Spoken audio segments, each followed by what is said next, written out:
ഇത് ഭഗവാനെ പോകാനാണ് ഇഷ്ടമെങ്കിൽ ഭഗവാൻ പോയിക്കോട്ടെ.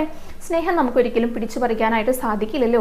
ഭഗവാന് നമ്മളെ ഇഷ്ടമില്ലെങ്കിൽ വേണ്ട, നമുക്ക് ഭഗവാനെ ഇഷ്ടപ്പെടാലോ. അപ്പൊ നമ്മൾ ഒരാളെ സ്നേഹിക്കുമ്പോൾ ആ സ്നേഹിക്കുന്നവരുടെ ആഗ്രഹങ്ങൾ സാധിപ്പിച്ചു കൊടുക്കല്ലേ വേണ്ടത്.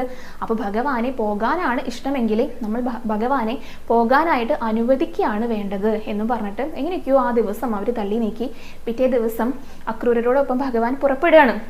അപ്പോൾ പോകുന്ന സമയത്ത് ഭഗവാൻ പറയുന്നുണ്ട്, ഗോപികമാരുടെ കണ്ണിൽ നിന്ന് ഒരു തുള്ളി കണ്ണുനീര് വന്നു കഴിഞ്ഞാൽ പിന്നെ എന്നെ ഇവിടുന്ന് കൊണ്ടുപോകാമെന്ന് വിചാരിക്കേണ്ട, അതുകൊണ്ട് ഈ തേര് വായുവേഗത്തിൽ ഓടിച്ചോളാനായിട്ട് പറയാം. അപ്പോൾ ഗോപികമാരാണെങ്കിലോ അക്രൂരനെ ക്രൂരൻ എന്നൊക്കെ വിളിക്കുന്നുണ്ട് കേട്ടോ. കാരണം തങ്ങളുടെ ജീവനെയാണ് അക്രൂരൻ എടുത്തുകൊണ്ട് പോകുന്നതേ. അപ്പോൾ ഭഗവാൻ ഒരു ഗോപാലക്കുട്ടിയുടെ അടുത്ത് പറഞ്ഞു വിട്ടു ഗോപികമാരോട് പറയാനായിട്ട്, ഞാൻ തിരികെ വരും എന്നുള്ളത്. ആ ഒരു വാക്ക് മതിയായിരുന്നു ഗോപികമാർക്ക്. ഭഗവാൻ പോയപ്പോഴും അവരെപ്പോഴും ഭഗവാനെ കുറിച്ച് മാത്രമാണ് പിന്നീട് ചിന്തിച്ചു കൊണ്ടിരുന്നത്. അവർ സാധാരണ പോലെ പശുവിനെ